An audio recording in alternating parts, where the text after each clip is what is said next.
The click of the Cartier lock on the deep blue velvet box was the only sound Amelia Croft could hear over the frantic beating of her own heart. Inside wasn't a jewel, but a detonation device, metaphorically speaking. Each item was a carefully chosen piece of shrapnel aimed at the heart of a lie. Tonight, her husband, the real estate magnate Julian Croft, was celebrating their 5th wedding anniversary. The only problem, he was celebrating with another woman in a ballroom full of their city's elite, while Amelia, his 7 months pregnant wife, sat across town, holding the gift that would end it all. This wasn't just a breakup. It was a meticulously planned demolition. The penthouse apartment on the 72nd floor of a gleaming Manhattan skyscraper was less a home and more a testament to Julian Croft's ego. Floor-to-ceiling windows offered a panoramic vista of Central Park, a living painting that changed with the seasons. The air was perpetually scented with a custom blend of white tea and peonies, and the silence was broken only by the whisper of the climate control system, or the distant muted wail of a swan, a sound that reminded its occupants how far removed they were from the grit of the city below. This was Amelia's cage, albeit a breathtakingly beautiful one. For the past 5 years, she had played her part to perfection, the elegant, supportive wife of a titan. She hosted flawless dinner parties, charmed investors with her knowledge of art and literature, and stood by his side at countless galas, a serene smile fixed on her face. She had believed in their fairy tale, a story of a brilliant, ambitious man who had swept a quiet librarian off her feet. He had loved her intellect, he'd said her calm in his storm. But lately the silence in the penthouse felt different. It was heavier, colder.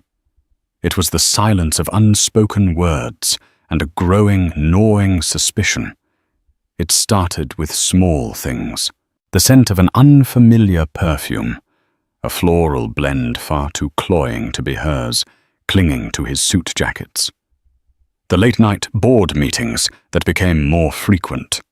The second phone, the one he called his international line, that would vibrate with a frantic buzz before he'd silence it with a sharp, irritated flick of his thumb. Amelia, 7 months into a high-risk pregnancy that had taken them years and a small fortune in fertility treatments to achieve, had tried to ignore it. She blamed her hormones, the anxiety of impending motherhood. Julian was under immense pressure, closing the deal on his most audacious project. Yet the Olympus Tower, a spire of glass and steel that would redefine the skyline. Of course he was distracted. Of course he was working late. But the lies were becoming sloppier, the excuses thinner. Last week, he'd claimed to be in a late-night negotiation with Japanese investors. A friend, however, had sent her a picture from an exclusive new restaurant opening, and there in the background was Julian. He was laughing, leaning intimately towards a woman with raven black hair and a dress the color of blood. The woman was Isabella Rossi, a fiercely ambitious art consultant who had burst onto the New York social scene like a supernova. Amelia had met her once at a gallery event. She remembered Isabella's handshake, firm, almost challenging, and the way her eyes had scanned Amelia from head to toe, a flicker of something cold and dismissive in their depths. The final gut-wrenching confirmation had come 2 days ago. Julian had been in the shower when his international phone carelessly left on his nightstand lit up. A single message glowed on the screen. Isabella. Counting the seconds until our anniversary. This year feels like the real one. I've booked the grand ballroom at the St. Regis, just like we always dreamed. I love you, Jay. Our anniversary. The words had knocked the air from Amelia's lungs. Their actual anniversary was tonight. A quiet dinner at home, he had said.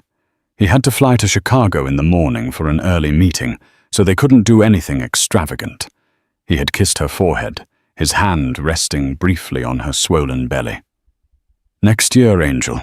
Next year we'll celebrate with our son." The hypocrisy was a physical blow. While he was promising her a quiet night, he and Isabella were planning a lavish celebration at the St. Regis, one of New York's most iconic and public luxury hotels. They weren't just having an affair. They were creating an entirely separate life, a perverse parody of the one he shared with her. For a full day, Amelia was paralyzed by a grief so profound it felt like a physical illness. The man she loved, the father of her unborn child, was a stranger. The life she had built was a facade. The future she had envisioned, strolls in the park, with their son, quiet family holidays, growing old together, crumbled into dust. She wandered the vast, empty rooms of the penthouse, her hand protectively on her stomach, tears streaming down her face. The baby kicked a small, insistent reminder of the life that was intrinsically tied to this web of deceit. And then, as the sun set on the second day, the grief began to curdle. It hardened, sharpened, and transmuted into something else entirely. A cold, crystalline rage. He wasn't just going to leave her. He wasn't just going to get away with it. She would not be the quiet, dignified victim who disappeared with a settlement and a broken heart. He had chosen to humiliate her, to build a life on her trust, and then shatter it in the most public way imaginable. So the end would not be a quiet whisper in a lawyer's office. It would be a symphony of destruction, played out on his stage in front of his audience. She picked up her phone, her hands no longer shaking. She didn't call her lawyer. Not yet. She called the one person she knew would understand the need for something more than just justice, the need for retribution.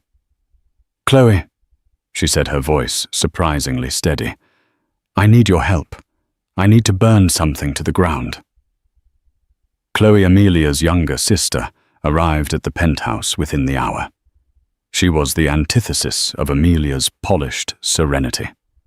A freelance investigative journalist with a shock of spiky, dyed purple hair, a collection of tattoos peeking from under her leather jacket, and an expression that permanently hovered between cynicism and amusement. Where Amelia saw the best in people, Chloe looked for the cracks. She found her sister sitting on a white silk sofa surrounded by pillows, looking like a tragic queen on a throne of lies. Chloe didn't offer platitudes or hugs. She walked straight to the marble-topped bar, poured 2 glasses of sparkling water, and handed one to Amelia. "Okay," Chloe said, sinking into an armchair opposite her. "Tell me everything, and don't leave out the ugly parts." Amelia did. She recounted the lingering perfume, the second phone, the photo, and finally the devastating text message. As she spoke, the last of her tears dried up, replaced by a steely resolve. Chloe listened intently, her sharp eyes missing nothing. When Amelia finished, Chloe was silent for a long moment, tapping a finger against her glass. "The St. Regis," Chloe finally said, a slow, predatory smile spreading across her face. "The arrogant son of a bitch. He's not just cheating. He's performing. He's putting on a show for the whole damn city to see who he really wants to be with. He thinks you're just a set piece. The pregnant wife tucked away at home. He told me he had to go to Chicago." Amelia whispered, the lie still tasting like ash. "Of course he did," Chloe scoffed. "So what's the plan?" "You want to expose him, ruin him." "What's the end game?" "I want a divorce." Amelia said the word, feeling solid and real for the first time. "But I don't want to file it quietly. I want him to receive the news tonight. At his party. In front of her. In front of everyone." "Poetic," Chloe mused. But divorce papers are boring. They're just paper. We need theatre. We need something that will be seared into the memory of every person in that ballroom. We need to give him a gift. And so the plan was born. In the gleaming, sterile heart of Julian's empire, the two sisters became architects of ruin. For the next several hours, the penthouse transformed from a silent museum of wealth into a war room. Their weapon of choice would be a beautifully wrapped gift box, not from a generic store, but from one of Amelia's favorite boutiques one Julian would recognize. It had to look legitimate, like a celebratory gift from an absent well-wisher. First, the box itself. Chloe strategized, pacing the vast living room. It has to be big, substantial, something that draws attention when it's carried through the ballroom. They settled on a large navy blue box from a luxury stationer on Madison Avenue, tied with a thick silver silk ribbon. The card would be crucial. It should be addressed to him, Amelia said, and the message should be ambiguous at first. Chloe grabbed a sheet of heavy cream cardstock from Julian's own study. In her most elegant cursive, Amelia wrote, "To Julian, I know you're celebrating something special tonight, a 5th anniversary. I couldn't let the occasion pass without sending a little something to mark the moment. This box contains everything that defines our 5 years together, with all that I am, devastatingly simple." Chloe approved. "He'll think it's from you that you're playing along with his quiet night in story. He'll be confused. Perfect. Now for the contents. This would be the shrapnel. Each item had to tell a part of the story, building to a crescendo of humiliation. Item 1. The foundation of lies. At the very bottom of the box, they placed a single, perfect brick. Chloe had sourced it that afternoon from a construction site. It was heavy, rough, and real. On it, Amelia wrote in permanent silver marker, "The first brick of the Olympus Tower." Or perhaps the first brick in the wall you built between us. Item 2. The scent of betrayal. Next came a bottle of perfume. Chloe had managed to identify the scent Isabella wore, a niche, outrageously expensive fragrance called Sillage de Reine, the Queen's Wake. Amelia bought a brand new bottle and emptied half of it onto a beautiful Hermès scarf Julian had bought her for her birthday last year. The cloying floral scent now reeked of infidelity. She enclosed the receipt for the perfume, with the name circled. Item 3. The broken promises. On top of the scarf, she placed the velvet box that had held her engagement ring. It was empty. Beside it, she laid the keys to the classic Aston Martin DB11 he had given her for their 2nd anniversary. A car she had adored. There was also the original architectural sketch of the penthouse itself, which he had presented to her as our sanctuary. Each item a symbol of a promise now rendered meaningless. Item 4. The financial blow. This was Chloe's contribution. Through a contact, she had gotten a preliminary, unverified report on some creative accounting practices within Croft Holdings related to the Olympus project. It was nothing concrete enough to be illegal yet, but it was enough to spook investors. She printed the document and placed it in a stark manila envelope labeled "For the Board's Consideration." It was a seed of professional doubt, a ticking time bomb for his company. Item 5. The final detonation. This was the most important piece, the centerpiece of their revenge. Amelia took the latest ultrasound picture of their son. The image was clear, showing a perfectly formed tiny human. Her baby. Their baby. The one he claimed to want more than anything, the heir to the Croft dynasty. Using the same silver pen, she wrote directly on the image just below the baby's profile, a message that was both a declaration and a curse. You said you were building an empire for him. Looks like you were too busy building a new life with her. You won't know him. You won't raise him. You won't be his father. This is the last time you will ever see our son. Happy anniversary. She then took her wedding ring, a flawless 5-carat diamond that had once felt like the center of her universe, and taped it carefully to the corner of the ultrasound photo. They packed the box with meticulous care, layering the items with black tissue paper. The brick at the bottom gave it a deceptive weight. The perfume-soaked scarf would be the first thing to assault the senses upon opening. Then the symbols of their shared life, followed by the threat to his professional one, and finally the ultimate personal gut punch.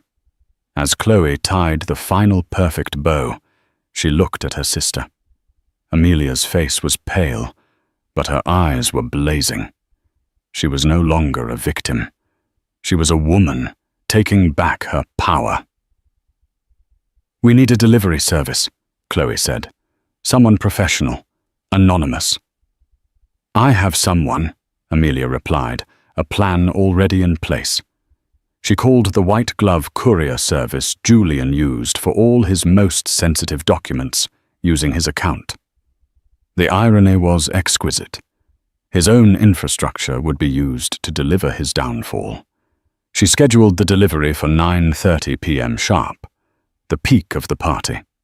The moment when speeches would likely be made and all eyes would be on the happy couple. As the courier came to collect the heavy, beautiful, terrible box, Amelia felt a strange sense of peace descend upon her. The storm inside her had passed. Now she was the storm. The grand ballroom of the St. Regis was a symphony of old-world opulence and modern excess.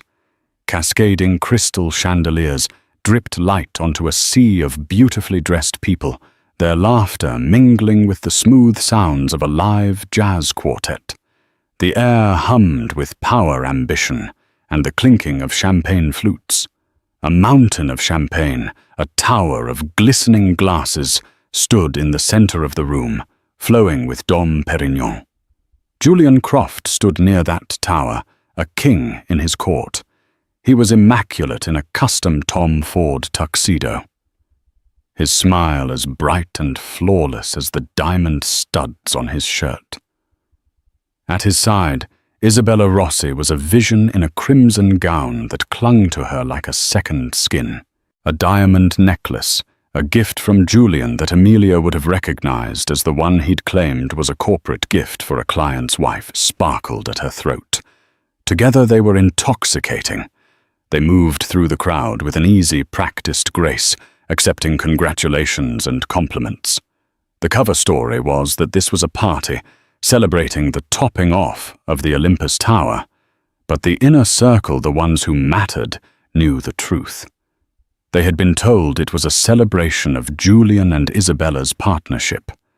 The ambiguity was deliberate, a soft launch of their relationship. "Julian, darling.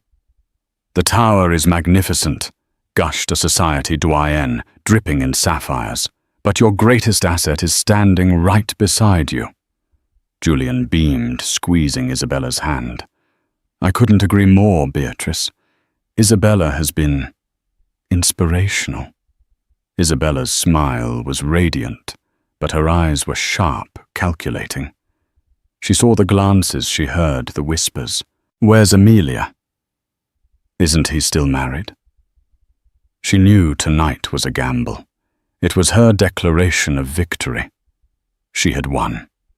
The pregnant, mousy wife was at home, oblivious, while she, Isabella, stood beside the man she considered hers in the spotlight where she belonged. She had orchestrated his life for the past year with the precision of a master strategist.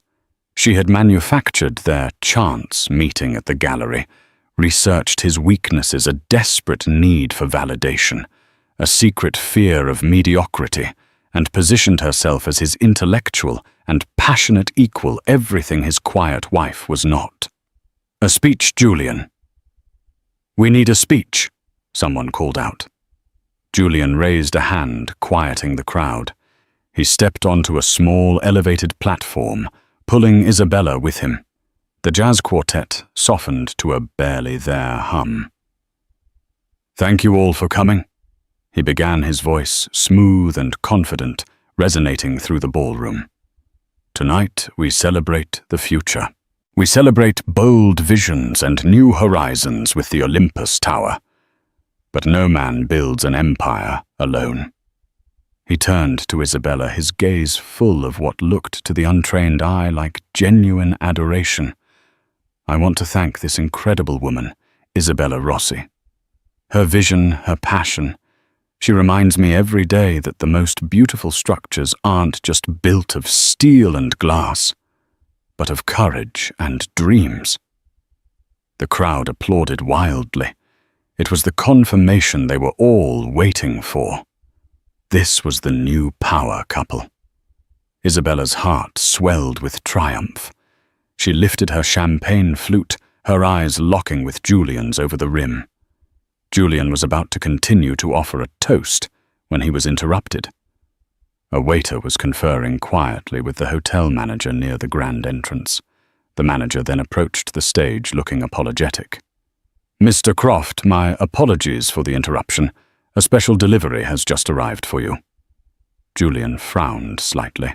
"A delivery now?" "Yes, sir. From a high-priority courier. The instructions were to deliver it to you personally at exactly 9:30.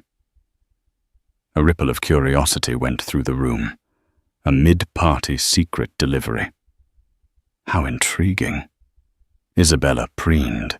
She assumed it was a lavish, over-the-top gift from a fawning business associate, or perhaps a fellow socialite trying to curry favor. "Well, don't keep us in suspense, darling," she purred, loud enough for those nearby to hear. "Let's see it."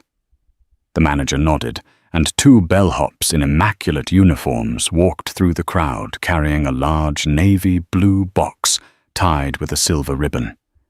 It was elegant, expensive, and undeniably conspicuous. They placed it on a small table brought to the foot of the stage. Julian stepped down, a slight smile of bemusement on his face. He recognized the branding from the stationery boutique. Amelia's favorite.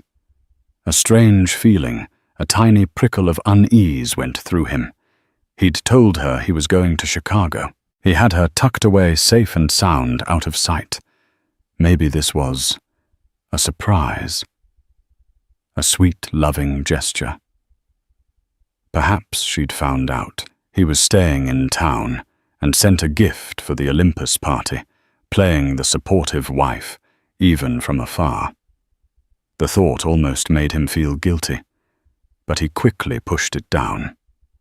He picked up the heavy cream cardstock. "To Julian, I know you're celebrating something special tonight. A 5th anniversary." His blood ran cold. Our 5th anniversary. How did she know? The words swam before his eyes.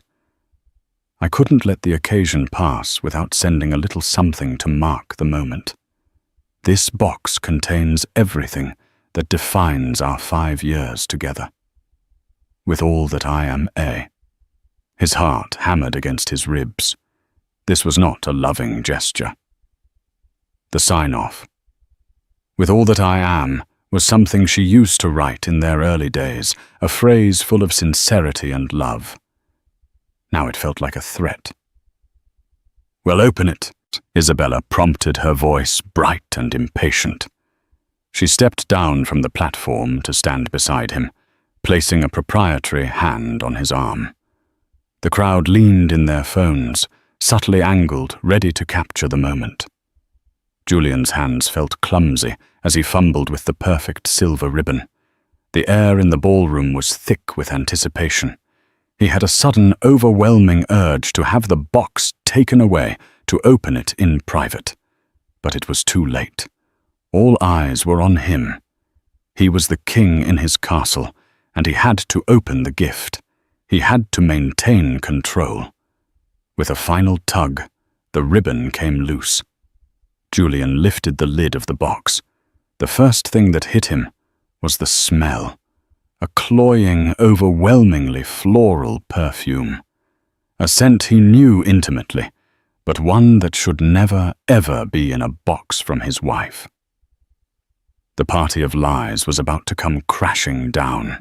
The scent of silage de reine bloomed from the box, an invisible cloud of accusation that seemed to suck the oxygen out of the immediate vicinity. Julian froze the lid in his hand. He smelled Isabella's signature scent, but it was coming from a box sent by Amelia. The cognitive dissonance was a physical jolt. Isabella, recognizing her own expensive perfume, looked confused for a second, and then a smug, self-satisfied smile touched her lips. She thought it was a clever, anonymous gift to her. "Oh, Julian, someone has expensive taste," she murmured, reaching into the box. Her fingers brushed against silk. "What is this?" "An Hermès scarf." She pulled it out. The iconic orange and blue pattern of the scarf was unmistakable. Julian felt a pit form in his stomach. He had given that exact scarf to Amelia for her 30th birthday. He remembered the look of quiet joy on her face. Now it was drenched in his mistress's perfume, a tangible symbol of his betrayal. Tucked into its folds was a small, crisp piece of paper, the receipt for the perfume. Isabella's name wasn't on it, but the name of the fragrance was clearly printed. A few guests nearby, women who prided themselves on knowing such things, recognized the name and gasped. Whispers began to ripple outwards. Julian's face was a mask of strained composure. "An interesting gesture," he managed, trying to steer the situation. He attempted to put the lid back on the box. "Perhaps we should look at this later." "Nonsense! A boisterous investor." A man named Marcus Thorne boomed from the front of the crowd. "Let's see what else is in there." "Don't be shy." Croft. Trapped. Julian reached into the box himself, his hand closing around something hard and cold. He pulled out the empty velvet-covered ring box from Cartier. He opened it, revealing the empty indentation where Amelia's magnificent engagement ring used to sit. Next, his fingers found the cool, heavy metal of the Aston Martin keys, and finally the rolled-up sketch of their home. The crowd was now silent. This was no longer a celebration. It was a bizarre, unfolding drama. The items made no sense as gifts. They were a strange collection of personal effects. But Julian understood. Oh, he understood perfectly. These were the things that had built their life. She was returning them. Isabella's smile had vanished. Her face was hardening her eyes, darting between Julian's pale face and the strange assortment of items. She saw the empty ring box, and a flash of fury crossed her features. Where was the ring? Was he giving it to her? The thought was a brief, hopeful spark before the dawning, horrifying realization that something was terribly wrong. "Julian, what is this?" She hissed, her voice a low, dangerous whisper only he could hear. He ignored her, his hand diving back into the box, desperate to get to the bottom of it, to end this surreal nightmare. His fingers brushed against a plain manila envelope. He pulled it out. For the board's consideration. His blood turned to ice. He knew without even opening it that this was a professional attack. He shoved the envelope into his tuxedo pocket, his movements jerky. And then he saw it. At the bottom of the box, nestled in the black tissue paper, was the last item. It wasn't an object, but a photograph, an ultrasound. He lifted it out his hand, trembling visibly now. The black and white image was stark under the ballroom lights, a tiny, perfect profile. His son. the heir he'd been obsessed with, creating the legacy he'd pontificated about for years. And then he saw the writing, the elegant, familiar cursive, sharp as a shard of glass, written in silver ink across the image. You said you were building an empire for him. Looks like you were too busy building a new life with her. You won't know him. You won't raise him. You won't be his father. This is the last time you will ever see our son. Happy anniversary. The words hit Julian with the force of a physical blow. He stumbled back a step, gasping for air. This wasn't just a threat. It was a verdict, an execution of his future. Isabella, her patience gone, snatched the photo from his numb fingers. She read the message, her perfectly made-up face contorting into a mask of pure rage. Her shriek cut through the stunned silence of the ballroom. Her son! Our son! What is this, Julian? She screamed, her voice cracking with fury and humiliation. She wasn't his partner in a new life. She was the home-wrecker publicly exposed. And then, as if on cue, a single dazzling point of light caught everyone's eye. Taped to the corner of the ultrasound, right next to the devastating message, was the 5-carat diamond wedding ring. It glittered under the chandeliers, a final brilliant exclamation point on the death of their marriage. It wasn't just returned, it was affixed to the evidence of his greatest betrayal. The collective gasp of the crowd was a physical force. Phones which had been subtly filming were now held aloft openly, their red recording lights like 100 malevolent eyes. The whispers exploded into audible chatter. The carefully constructed facade of the evening of Julian Croft's entire life had not just cracked, it had been detonated. In his panic, Julian did the worst possible thing. He turned on Isabella. "This is your fault," he snarled, his voice a raw, ugly thing. "Your ridiculous public party." "My fault," she shrieked back, shoving him. "You told me she was a quiet little mouse. You told me it was over. You lied to me." The final item in the box, hitherto unnoticed, lay at the very bottom. The heavy, rough brick from the Olympus Tower construction site, as Isabella shoved him. Julian stumbled against the table, tipping the box. The brick tumbled out, landing on the polished marble floor with a loud, definitive crack. It lay there, amidst the scattered tissue paper, the silver words, "The first brick in the wall you built between us," gleaming up at the horrified faces staring down. It was over. The party, the marriage, the carefully crafted image of Julian Croft, titan of industry. All of it shattered on the floor of the St. Regis ballroom.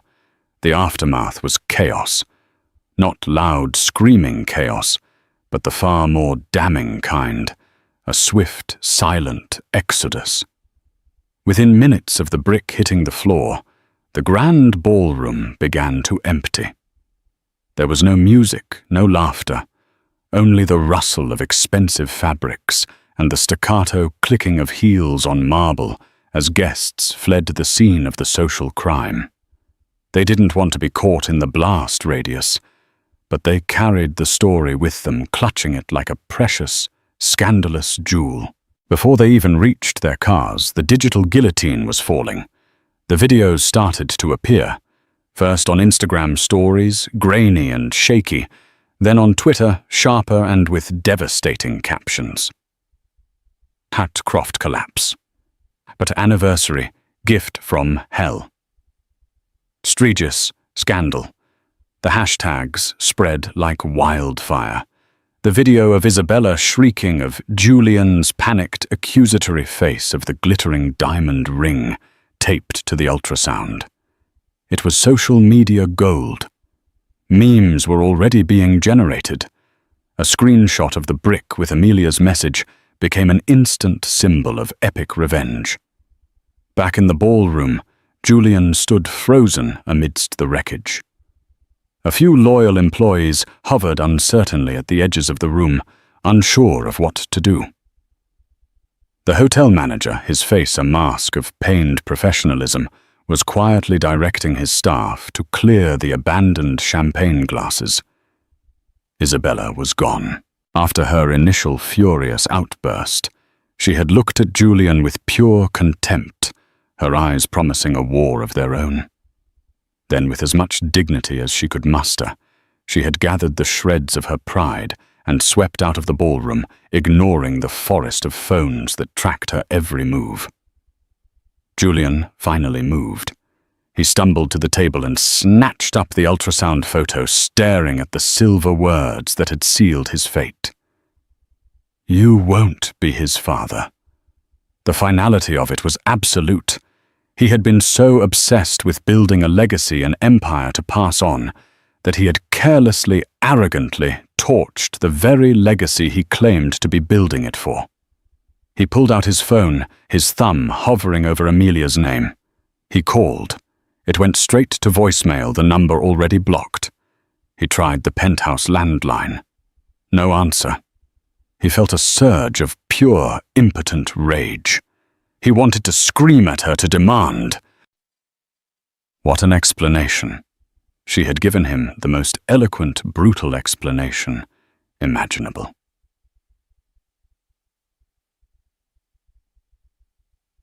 Across town, in a minimalist rented apartment Chloe kept for work, the two sisters watched the fallout on a laptop. They didn't speak. They just watched the view counts on the videos climb into the tens of thousands, then hundreds of thousands. They scrolled through the comments. "OMG, Amelia Croft is my new hero." He got exactly what he deserved. The brick was a masterstroke. That poor woman, pregnant and betrayed. I hope she takes him for everything he's worth. Isabella Rossi Career Suicide Party, sponsored by Cartier and Dom Perignon. Amelia felt no elation, no joy. Just a hollow, grim satisfaction. The feeling of a surgeon who has just completed a radical but necessary amputation. The limb was gone. The pain was immense, but the poison had been cut out. Chloe finally broke the silence. "The manila envelope was a nice touch," she said, a hint of professional admiration in her voice. "The first call Julian makes tomorrow won't be to a marriage counselor. It'll be to his CFO. The board will be in a panic." Amelia leaned her head back against the sofa, her hand resting on her belly. The baby was quiet, as if sensing the tectonic shift in his own future. "It's done?" she whispered. "No," Chloe said, turning to her, her expression serious. "This is just the end of the battle. The war starts tomorrow. He's going to fight back. He's going to be vicious. He's a cornered animal now." Amelia nodded slowly. "I know. But for the first time in years, I'm not afraid. He built his empire on a foundation of lies. I just showed everyone the cracks." Her phone, a new burner phone Chloe had insisted she get buzzed. It was a message from a number she didn't recognize. Her heart leaped, thinking it was Julian somehow. But the message wasn't from him. It was from Marcus Thorne, the boisterous investor who had egged Julian on. He was one of the key backers of the Olympus Tower, a man whose support was critical. The message was short and to the point. "Mrs. Croft, I am appalled by what I witnessed tonight. A man who manages his personal life with such catastrophic dishonesty cannot be trusted to manage my money. I am pulling my funding from the Olympus project, effective immediately. I wish you and your son the very best." Amelia showed the message to Chloe. Chloe let out a low whistle. "It's happening," Chloe said. "The first brick in his empire just crumbled." The demolition, it turned out, was just beginning. The next 48 hours were a blur of cascading consequences for Julian Croft. The St. Regis scandal was no longer just society gossip. It was a full-blown financial news story. Major outlets like the Wall Street Journal and Bloomberg ran articles not just about the salacious details of the party, but about the immediate, tangible fallout. Marcus Thorne's public withdrawal of his 9-figure investment in the Olympus Tower created a crisis of confidence. The manila envelope, Amelia's masterstroke of psychological warfare, had done its job perfectly. Though the documents inside were merely suggestive, the idea that Julian was hiding financial irregularities, coupled with his spectacular personal implosion, was enough. The board of Croft Holdings convened an emergency meeting. Julian, haggard and unshaven, faced them in the sterile boardroom on the 50th floor of his current flagship building. The mood was glacial. The men and women who had once lauded his genius now looked at him as if he were a liability. "The optics, Julian, are catastrophic," said the board chairman, a stern man named Richard Sterling. "Our stock has dipped 12% in morning trading. Our lenders are getting nervous. Your personal life has become a direct threat to this company's stability." It was a private matter, Julian argued weakly, the words sounding hollow, even to his own ears. "You made it public," another board member snapped. "You held a party with your mistress to celebrate your anniversary, and your pregnant wife had to send you a gift to get your attention. There is nothing private about that. It shows a staggering lack of judgment, a recklessness that we now have to assume bleeds into your business decisions." The manila envelope was brought up. Julian tried to dismiss it as the ramblings of a scorned woman, but the seed of doubt had been planted. The board voted to launch an immediate independent audit of the Olympus Tower's finances. Effective immediately, Julian was asked to take a leave of absence as CEO, pending the results of the audit. He was being pushed out of his own company. The empire he had built to honor his own name was casting him out to save itself. His personal life was in even greater ruins. Isabella, after a day of silence, had launched her own counteroffensive. She gave an exclusive interview to a sympathetic journalist, painting herself as the victim.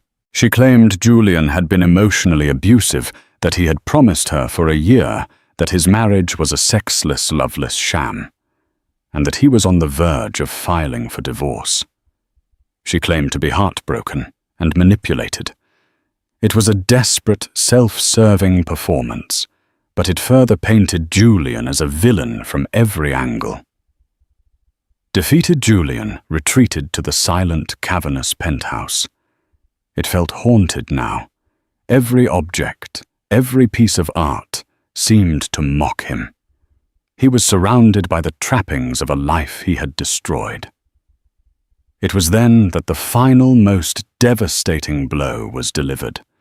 Not by courier, not by text, but by a crisp, formal email from Amelia's new lawyer, a notoriously tough litigator known as the Shark. The email outlined the initial terms of the divorce settlement. Amelia wanted nothing for herself but full ownership of her premarital assets and the establishment of an ironclad trust fund for their son. But it was a single paragraph in the middle of the legal jargon that made Julian's world stop spinning and then shatter completely. Further to the matter of child-rearing and paternal rights, we wish to remind you that your son was conceived via in vitro fertilization, following 3 years of unsuccessful attempts and a confirmed diagnosis of your own male factor infertility. We have records of the extensive and costly procedures at the New York Fertility Institute which you personally financed. Your obsession with having a biological heir is well documented. Amelia underwent grueling physical and emotional hardship to carry this pregnancy to give you the son you claimed to so desperately want. Her actions at the party were the result of the discovery that while she was creating your legacy, you were actively betraying her and the future of the child you fought so hard to conceive. Any attempt to contest custody or shirk your financial responsibilities to this child will be met with the public disclosure of these medical facts, which we believe will further illuminate to any court or board of directors the depth of your character. Julian dropped his phone. It clattered onto the marble floor. Infertility. It was his deepest, most guarded secret. A shame that gnawed at the very core of his masculine pride. Julian Croft, the master builder, the Titan was flawed at a fundamental biological level. He couldn't create life on his own. All his bluster about legacy and dynasty was a cover for this profound insecurity. He had spent a fortune, put Amelia through hell with hormone injections and invasive procedures, all to get the one thing he felt he needed to validate his existence a biological son. And he had succeeded. He had his miracle baby growing in the one woman who had stood by him, and he had thrown it all away. For what? For the thrill of a chase, for the ego boost of a younger, more exciting woman. He hadn't just cheated on his wife. He had betrayed the very miracle he had paid for. He had desecrated his own desperate prayer. The rage and defiance finally drained out of him, leaving behind a cold, empty void. He wasn't a king. He wasn't a titan. He was just a man, sitting alone in a monument to his own ego, having single-handedly demolished the only thing that had ever truly mattered. He had his empire of steel and glass, but he had turned his legacy to ash. 6 months later, the first snow of the season began to fall over New York City. It was not the biting, aggressive flurry of a blizzard, but a soft, hesitant descent of thick flakes blanketing the sharp edges of the skyline in a forgiving layer of white. From the bay window of her brownstone apartment in the West Village, Amelia Croft watched the world outside quiet itself. The frantic honking of taxis seemed to soften, and the grey sidewalks slowly disappeared under a pristine coat. The air inside was warm, smelling of brewing coffee and baby powder. This apartment, a fraction of the size of the penthouse, was a sanctuary of genuine comfort. Sunlight, when it appeared, wasn't a harsh glare off sterile marble, but a warm stripe that fell across worn wooden floors. It was a space that held the sounds of life, the gentle hiss of an old radiator, the murmur of neighbors in the hallway, and the soft rhythmic breathing of the tiny person sleeping in her arms. Her son Leo, born 2 months prior in the calm of early autumn, was her anchor and her universe. He was small and perfect, his impossibly tiny hand curled trustingly around her index finger. As she looked down at his peaceful face, a wave of profound love, so fierce it was almost painful, washed over her. He was the miracle Julian had so desperately claimed to want, the legacy he'd been willing to pay a fortune for. But looking at Leo now, untainted by the drama of his conception, he was not a legacy or a symbol. He was simply her son. The past 6 months had been a maelstrom. The divorce had been a quiet, brutal affair of paperwork and lawyers' emails, a bloodless execution compared to the public spectacle that had preceded it. Faced with the irrefutable, humiliating truth of his infertility being made public, Julian had capitulated on every single term. He had fought, of course, through his lawyers, with blustering threats and veiled accusations, but the fight had no heart. It was the death rattle of a defeated king. The professional fallout had been just as swift. The independent audit of Croft Holdings, triggered by her gift, had uncovered a pattern of significant financial irregularities and reckless leveraging, just as Chloe's contact had suggested. To avoid criminal charges and a complete implosion of the company, The board had forced Julian to sell a massive portion of his shares. He was stripped of his CEO title permanently, his control over his own empire reduced to that of a minor, silenced shareholder. From her window, if she craned her neck, Amelia could just see the distant needle-like tip of the Olympus Tower piercing the snowy sky. It was no longer his monument. It was a tombstone for his hubris, a permanent reminder of all he had lost. Amelia had heard through the legal channels that Julian remained a recluse in the silent, cavernous penthouse, a pariah in the city he once believed he owned. He had never asked to meet his son.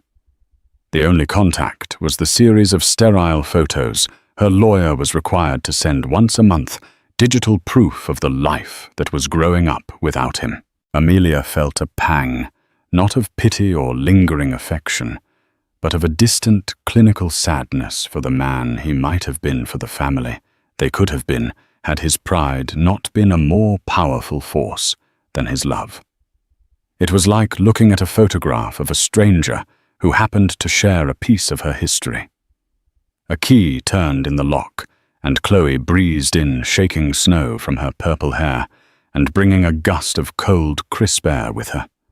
She dropped a stack of mail on the antique wooden table Amelia had found at a flea market. "It's official," Chloe said, pulling off her gloves and pouring herself a mug of coffee. "The website for the foundation is live, and the donation alerts are going crazy.